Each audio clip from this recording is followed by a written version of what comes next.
Ce n'est pas encore fini pour toi, tant que Dieu n'a pas dit c'est fini. Mets-toi au travail, sur le travail te rendra libre. Je sais que rien accepte les humiliations, un homme ne souffre pas pour toujours. Il se l'année de réussite fait oublier 10 ans de galère. Colonel Kouyaté, si tu te vends moins cher, la vie va te payer à crédit. Papa Koulibaly Aïma, toi Oudé, reste debout. Toi où un jour on parlera de toi. Toi Oudé, un jour on parlera de toi. Tu vas changer ton histoire, un jour on parlera de toi. Toi Oudé, un jour on parlera de toi. Celui qui sème dans les larmes récolte toujours en chantant. Toi Oudé, un jour on parlera de toi. On ne l'habite que là qu'il y a des fruits, un jour on parlera de toi. Toi Oudé, un jour on parlera de toi.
Mesdames et messieurs,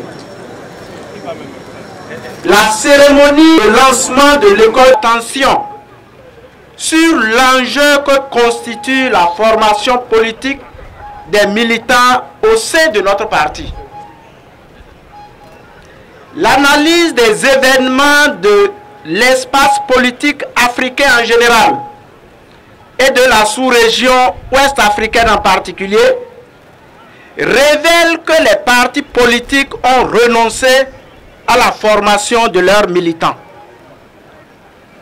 Au Bénin, depuis le renouveau démocratique en 1990, ce renoncement à la formation politique a eu de graves répercussions sur le fonctionnement interne des partis et sur notre système démocratique. Il s'agit de l'effritement du militantisme ou de la conscience militante, abandonnant ainsi les jeunes sans repère au piège des sirènes ou autres aventuristes politiques. Le dysfonctionnement organisationnel des partis, la montée vertigineuse du rôle de l'argent dans le système partisan, avec l'apparition du nouveau mécanisme dit de télécommande, les intrigues et les jeux de dupes au sein même des formations politiques, le bas niveau du débat politique au niveau national, l'impréparation à l'exercice du pouvoir. Le contexte social, économique et politique actuel de notre pays favorise le développement et l'aggravation de ces facteurs néfastes pour l'émergence et l'implantation des partis forts, clairvoyants et structurés. Permettez-moi de rappeler très rapidement ici que ce contexte que nous connaissons tous bien est caractérisé par l'ignorance, l'analphabétisme, l'impatience, l'obscurantisme, l'injustice, le tribalisme, la corruption et autant d'autres mots intolérables qui font le lit de la mauvaise gouvernance généralisée que nous devons combattre pour nous mettre sur le chemin de la paix, de l'unité nationale, du développement et de la prospérité partagée. Monsieur le Président d'honneur, Excellences, Messieurs les adjoints du secrétaire exécutif national,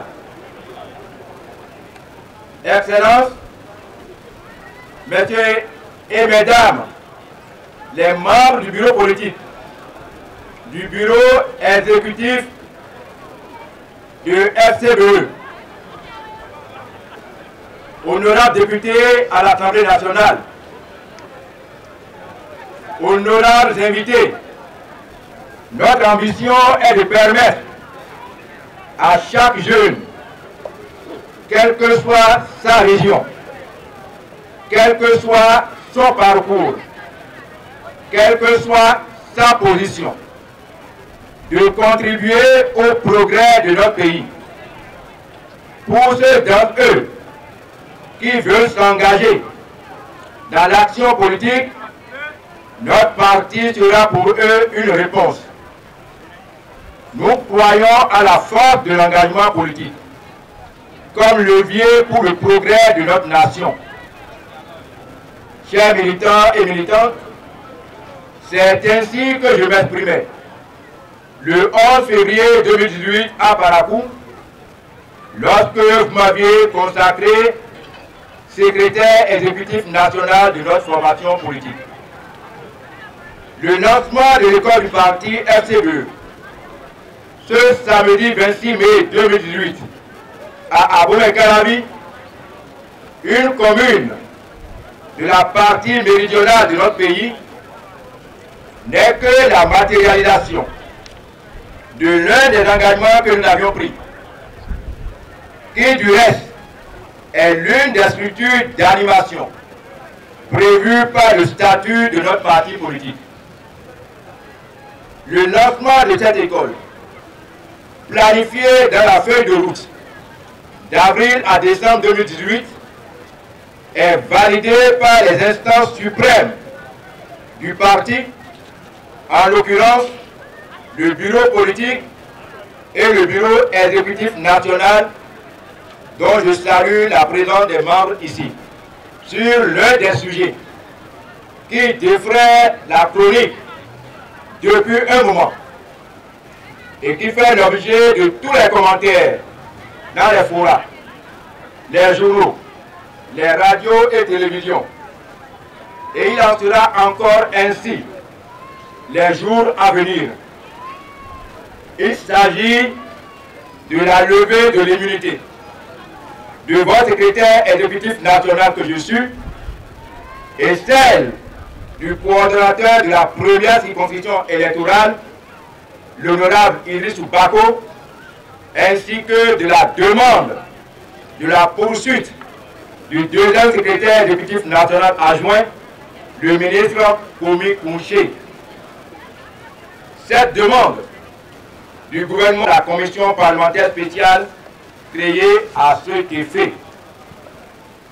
Comme vous le savez tous, et le gouvernement en est convaincu plus que vous-même, il ne s'agit ni plus ni moins que d'intrigues politiques. En effet, je n'ai jamais été nommé ministre de l'Agriculture.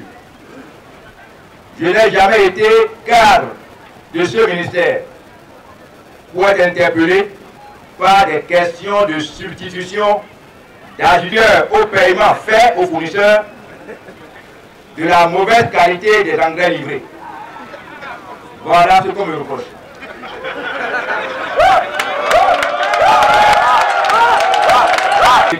Le président Yagouni, alors que j'étais ministre de la Justice, de présider la commission interministérielle coton de 2014 à 2014 des structures chargées de la passation des marchés publics au ministère de l'Agriculture. 10 et 11 février 2018, créant l'école du parti FCBE, M. Eugène Adatassou, deuxième conseiller politique près du bureau exécutif national du parti, est nommé directeur de la dite école. Dans cette position, M. Anatassou est chargé de la mise en œuvre des programmes de formation et d'éducation des militants du parti. La présente note sera publiée partout où besoin sera, signée par le secrétaire exécutif national, Valentin Djeronté-Agossou, et je lui transmets cette note en votre présence, Monsieur le Président d'honneur.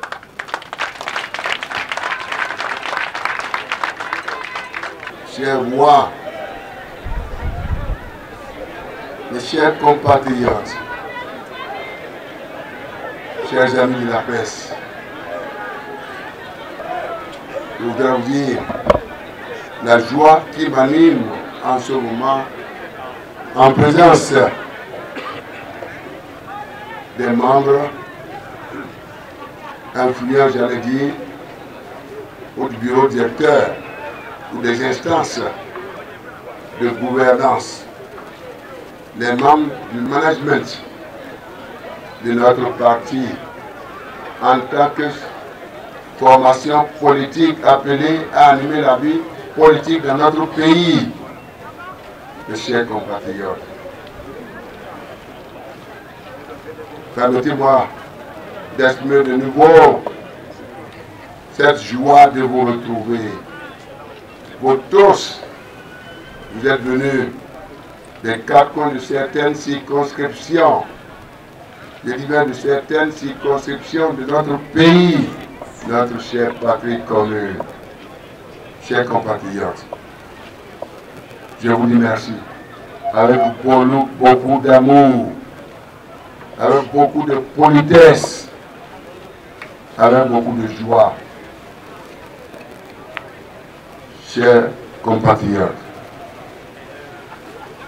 je vous souhaite d'ores et déjà un excellent retour auprès de vos familles respectives. Et surtout la foi, comme l'a dit le secrétaire exécutif national, la foi en notre Dieu, le Père Céleste,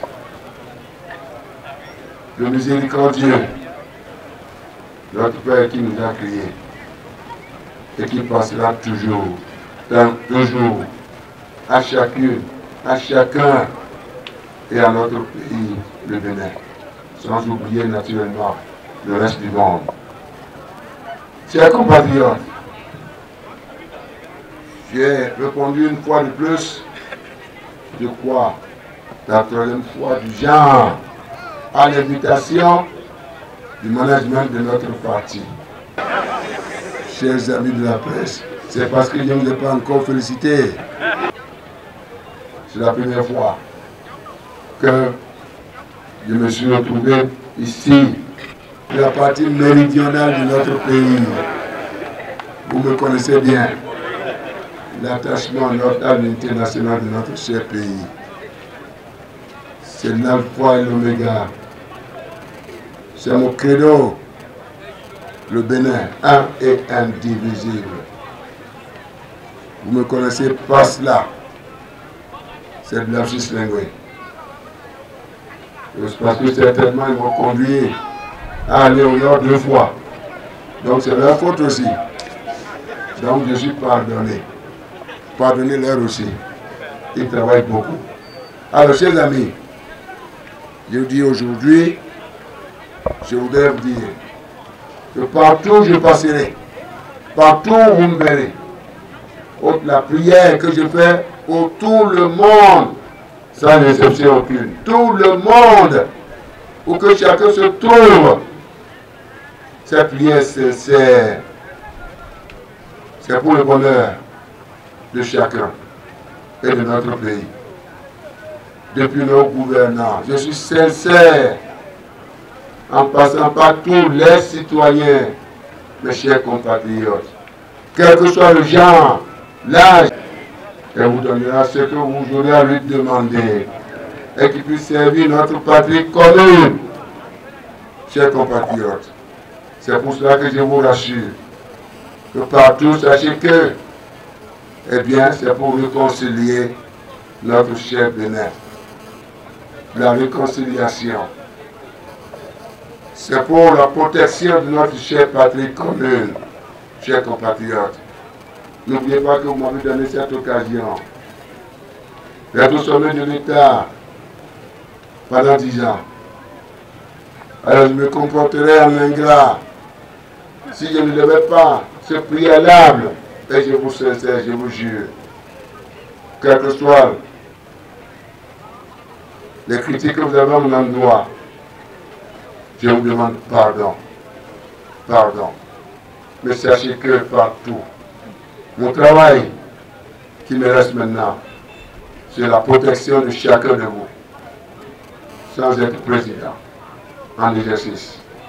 Croyez-moi, je voudrais aussi vous rassurer, aux côtés des membres clients du FCBE et aussi des autres formations politiques, vu ma position, je voudrais travailler pour que nous puissions maîtriser notre destin commun, pour que nous soignons. Pas de désespoir, je vous supplie. Pas de désespoir, mes chers compatriotes. Je suis là aussi pour la refondation de notre pays. Sur cette terre, chers amis, cette refondation, c'est cette espèce d'ajustement que nous devons, exercice auquel nous devions nous lancer pour corriger les insuffisances du passé. Et surtout la détermination inébranlable de faire du Bénin l'une des puissances de notre pays. La capacité de servir l'intérêt général et non de se servir. Chers compatriotes, voilà ce que je tenais à vous dire. Je voudrais les rassurer. Merci de m'avoir invité. Votre école, je lui souhaite un bon vent. Un bon vent. Et j'ai retenu, il dit, elle sera ouverte à tous les concitoyens, à nos chers compatriotes, quelle que soit leur formation politique, quel que soit le genre, quel que soit leur lieu de naissance. Parce que, eh bien, c'est dans cette école que nous allons inculquer ce que nous appelons science avec conscience, au service de l'intérêt général. Ensuite, je termine. Chers compatriotes, donc lorsqu'on sort de cette école, on peut être apte à diriger le Bénin. Apte à diriger le Bénin, notre chère patrie commune. Parce qu'on aura appris les fondamentaux dont ils viennent de parler, chers compatriotes. À l'endroit de la jeunesse, je vous ai dit, vous aurez certainement dit, le président, il a les pleurs faciles. Non, ce ne sont pas des pleurs. C'est la profondeur de la tâche qui nous attend. Je vous vois. De l'est à l'ouest et du nord au sud, chers compatriotes. Alors je voudrais que chacun se dise, je peux, chacun doit le dire. Où qu'il se trouve, quel que soit l'âge, c'est-à-dire le chemin de l'espoir. Cette école conduit au chemin de l'espoir. Le chemin de l'espoir, c'est-à-dire, puisqu'ils vont le disent, le pouvoir de l'espoir. Le pouvoir de l'espoir. Nous devons avoir cette conviction. Vous comprenez bien, donc je disais, c'est notre démocratie ne fonctionnera pas sans la conviction que chacun a la possibilité d'améliorer son niveau de vie. Je le répète, notre démocratie ne fonctionnera pas sans la conviction que chacun a la possibilité d'améliorer son niveau de vie. Chers compatriotes, j'espère que vous m'avez compris. À demi-mot, vous êtes une force. Vous êtes une force. Et chacun doit créer de la richesse. On se connaît bien. Vrai ou faux? On se connaît. Et malgré ça, vous êtes venus en dépit de toutes les tracasseries. Mais Dieu est grand. Que Dieu vous bénisse. Que Dieu bénisse tout le monde. Je vous adore infiniment. Veuillez nous dire, le rassemblement de ce matin concerne le lancement de l'école du parti. Un creuset dans lequel les militants de tout âge, de tout genre, devront acquérir les connaissances nécessaires pour l'animation de notre parti politique. Une chose est de conquérir le pouvoir, autre chose est de le gérer, de bien le gérer. Et c'est dans ce creuset qu'il sera question de former les militants. C'est très important parce qu'en fait, il faut d'abord un objectif. Il faut internaliser l'objectif, réunir les armes pour l'exercice du pouvoir. Alors, s'il n'y a pas d'école, il n'y a pas de creuset, il n'y a pas de possibilité de donner aux futurs animateurs de la vie politique les armes nécessaires pour la gestion du pouvoir.